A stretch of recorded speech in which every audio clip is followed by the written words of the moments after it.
What's up, everybody? It's time for my review for If Loving You Is Wrong, Season 4, Episode 4. I believe it was called Randall's Wicked Ways. Um, it first started off lackluster. It wasn't nothing really big. Of course, it opened up with Natalie, where it left off with Natalie, Lucius, and Clara Seaton. What is that girl's name? I can't never get it right. Clarendon. Chewbacca. Claudia? Was it Claudia or Claudette? Her real name Claudette, but is her name on the show Claudia? Anywho, her.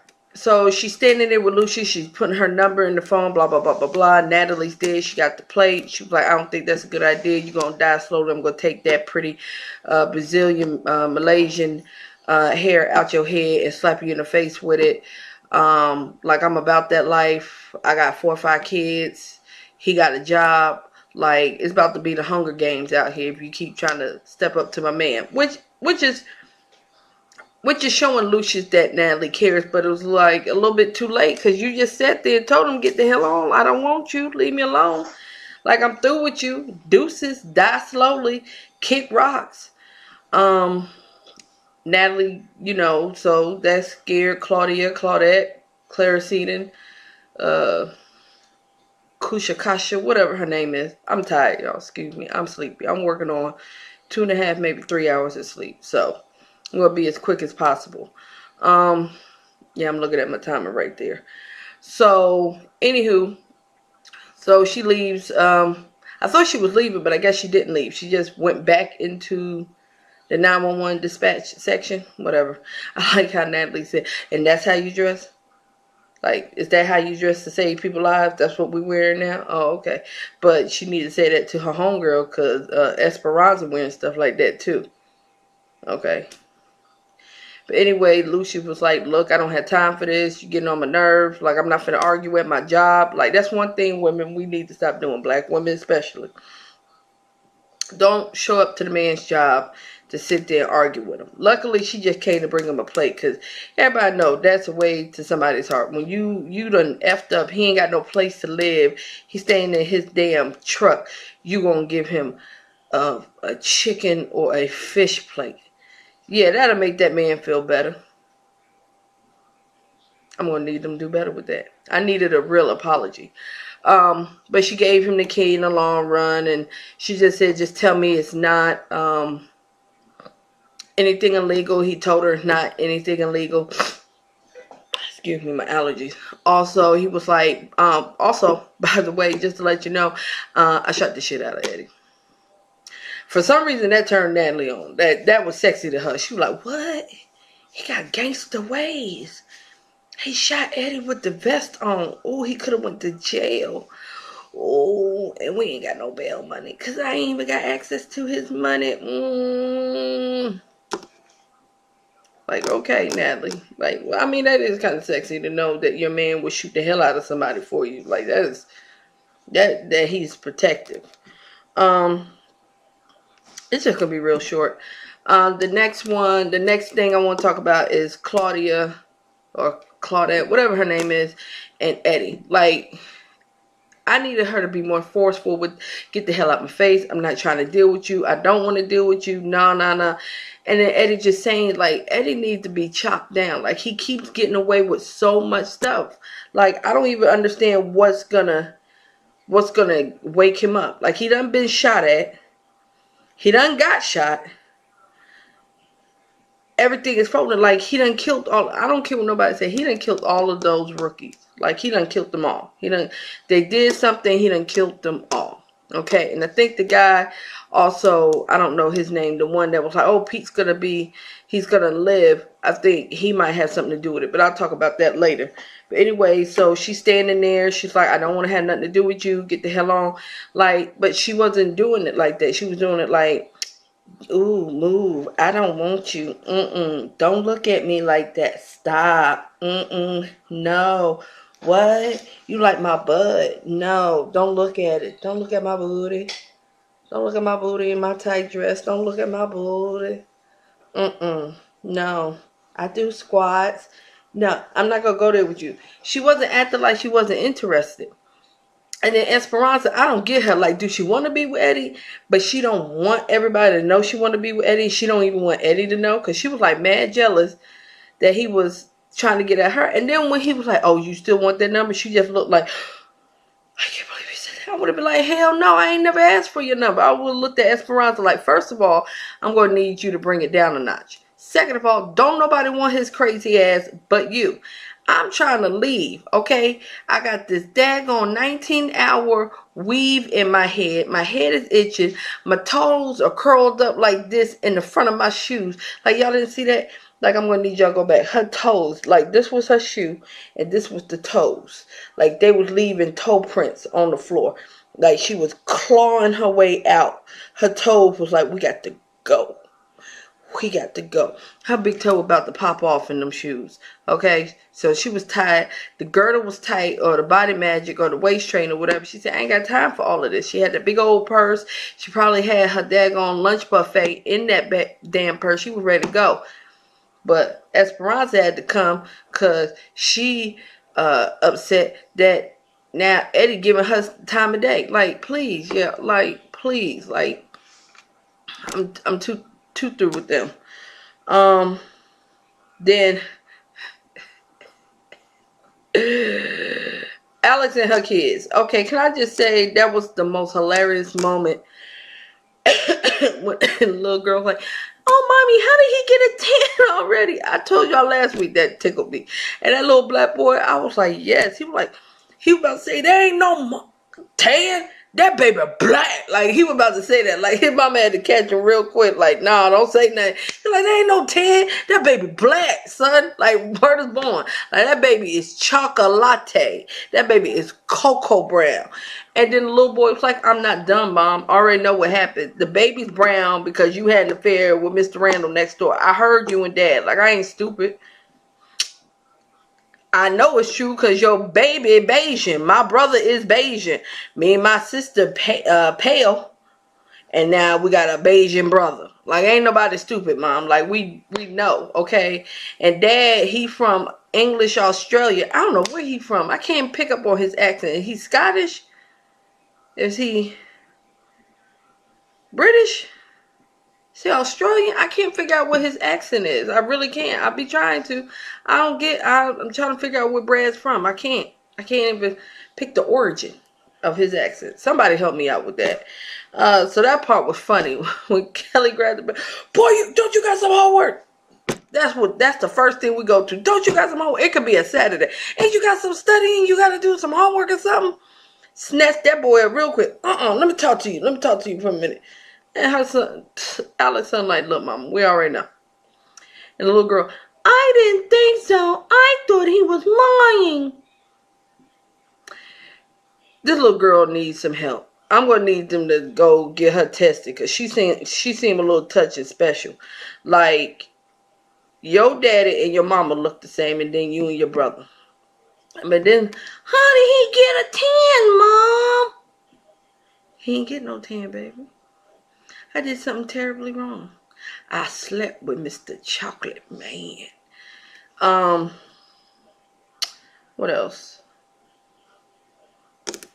Randall's wife. Why I can't think of her name right now? Marcy. They finally got the place or whatever. She's excited. She's drinking. Brad comes there. He's happy. He gonna tell her. Like, this episode was a little lackluster to me today. He was like, oh, I really want to sleep with you. My body's calling your body. Your body's calling. Distant lover, I will be right here. So have no fear. I don't know why R. Kelly just popped in my head. Like, that's what I felt. I heard that in the background when he was talking. He was like, yes, let's get it. I want to be with you. Like, let's do this. And I'm just getting to those parts that really wasn't, it's not in sequence, but it really wasn't those big climactic moments. The big climactic moment I'm going to talk about in a few minutes. So that was predictable. She was like, we mustn't, we can't, no, we cannot do this. No, I will embrace you for the moment, But then after that, I must go. Marcy be doing too much for me. I'm just sitting there like, Marcy, whatever. And then she's touching him. Brad, no, we mustn't do this, Brad. This wouldn't be right. I'm going to go to bed at 5 o'clock in the damn evening. Now your ass done got so damn tired. Is she drunk or is she pregnant? Now that's the next thing. Is she going to be pregnant? And then is it going to be Randall's baby or is it going to be Brad's baby? Now if she come up pregnant, that going to be messy as hell. That's going to be real messy and convoluted and confused. The embryo's going to be in there like, what the hell is going on around here? I don't want to come into this world of Confucius. Excuse me.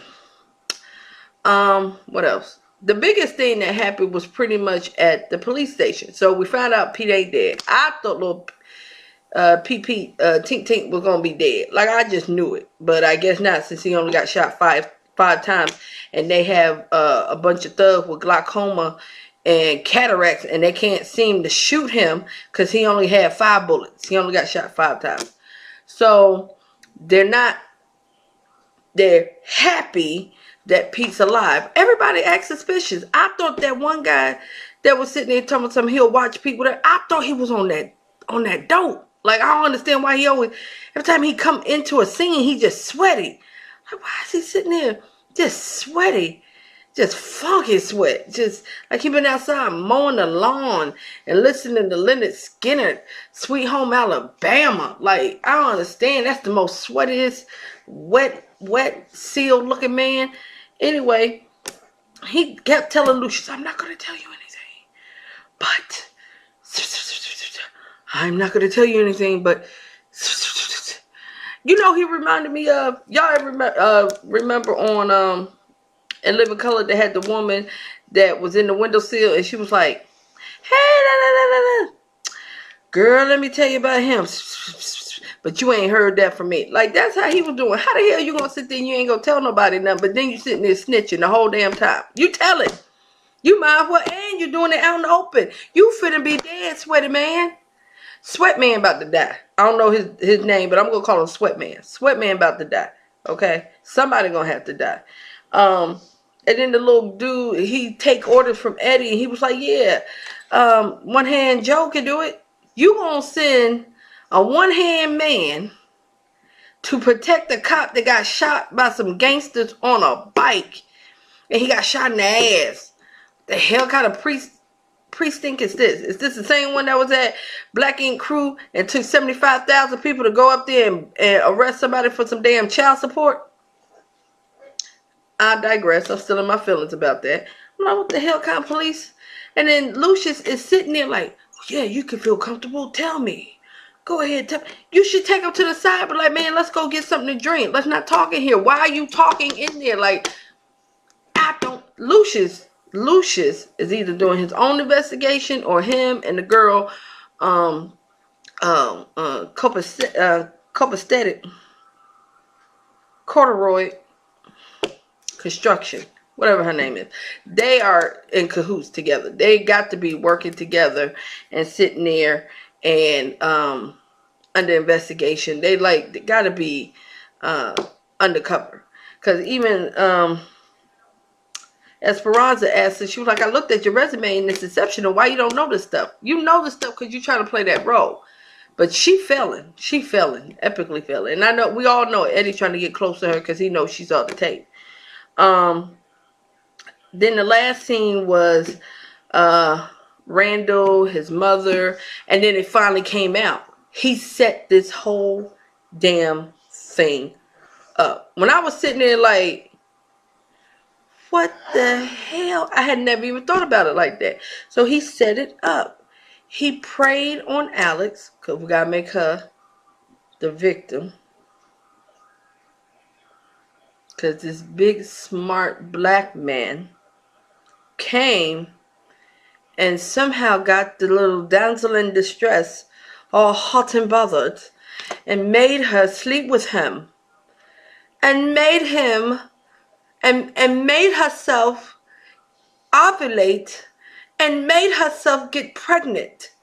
He did all of this to her. She did not do this on her own. Come on now. That's a little bit too far-fetched. But anywho, he set the whole thing up. He wanted to get her pregnant because Marcy wasn't getting pregnant. So I'm sitting there like, well, who was gonna be next? Like, you gonna try to get Natalie pregnant, or you gonna try to get Kelly pregnant? Like, who was you? Like, you just gonna try to get anybody pregnant at this point? And then, right at the right moment, Brad comes and he got to go get his paperwork. He can't drive himself. She got to drive him. Marcy, I thought she was asleep. Then Brad goes into the home to get his briefcase or whatever. Randall comes climbing into the damn car, flipping out after he done told his mama, yeah, I done set this whole thing up. Yeah, they about to be served. Yes, I'm about to take this baby. I don't understand how you gonna take this baby once they find out you got ties to El Chapo Jr. And once your mom, because your mama gonna testify. Your mama gonna testify and say, my baby is certified crazy. He is he is nutball crazy. He is, what does it? Batshit crazy. He is batshit crazy. I don't even understand how bad. I think once you eat batshit, you're supposed to go crazy or something like that. But he's at that level. Like, he's the type that would sit there and bite a snake and suck the venom. Tells him, I cannot die. I have the will. Like Shia LaBeouf. Just do it. I'm sorry, I had a moment. Don't judge me. So that was I was just sitting there like, okay, that's how we're gonna have it. Now the thing that's gonna happen next week is gonna be amazing to me, because Randall is reading everybody. He's like, Kelly, you happy you finally got a man now? You gonna buy another house you can't afford and try to trap that man? Lord Jesus, I hollered when I heard that. Oh Lord Jesus. Randall is reading them all. He's like, he's crazy. He is like the Peter of, Peter of Real Housewives of Atlanta. He's like the Peter of the damn neighborhood. Like, he said, are you gonna sit there? You gonna get this man? You gonna trap this man? And now Alex, as Kelly said, you lost yourself. What happened to her? Where did she go? You need to go find her. Who, Alex? Who, Kelly? Yourself, Alex. That was lame as hell. That was lame as hell. Because that ain't going to be no real conversation. The real conversation is, what's wrong with you, chick? Like, you losing it? Like, dude's crazy. You ain't got no job. Your husband leaving, and now you got 3 kids you got to take care of. What you finna do? That's how the real conversation going to be. Don't pay my puppy no mind. Like, that's the real statement. What you gonna do? You ain't got no job. So next week should be real good. Kelly's gonna be trying to go after Randall and Ramsey with all of his sexiness. He still ain't changed his clothes, and I hope he ain't funky, because he was mowing the lawn for a long ass time, and he had the hat on and the shirt with the Timbs. Okay, in Lovejoy, Savannah, wherever they at. But when Alex tells him, this is my child, and there is no limits to what a mother would do for their child, you have not felt the wrath of me. So that's going to be real interesting. But it was a pretty much like a filler. I'll call it a filler episode. It was some good parts, but it's like piecing different things together. Because we got Natalie and Lucius getting back together. She gave him the key, so he now had a new key because she done changed the locks, which I'm trying to figure out how the hell you change the locks that damn fast. I'm not understanding, but okay. And then Marcy and him, they're not going to try to get it in, but they're going to end up trying to get it in. Or Marcy going to end up pregnant. The mama leaving, she said, I already see it. Like, she already was like, I see death on your soul, baby. Already see it. Already feel it. Death is upon us. Winter is upon us. That's for all the people that love Game of Thrones. I tried to watch Game of Thrones.